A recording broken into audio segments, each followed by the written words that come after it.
Накануне в Кремле были вручены государственные награды. Среди лауреатов оказалась заслуженная артистка республики, профессор Высшей школы музыки, художественный руководитель государственного ансамбля скрипачей-виртуозы Якутии Лариса Габышева.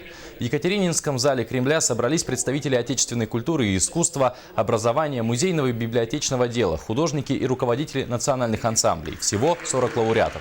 Президент России отметил их весомый вклад в развитие культуры страны. Также несколько слов было сказано о нашей республике. Помню, много лет назад уже одна из первых моих поездок в Якутию, деловая абсолютно, такая административная работа.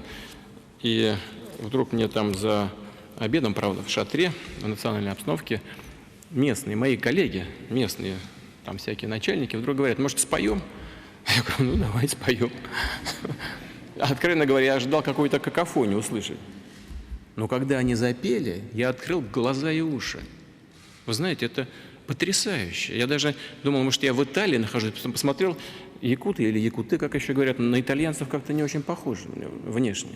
Но и чистота исполнения, и ноты, и мелодика меня просто очень удивили. И вот таких открытий у нас можно сделать огромное количество, несчетное количество. Просто у нас удивительно талантливый народ. Или народы Российской Федерации, объединяющиеся в одну огромную общенациональную семью, единую нацию.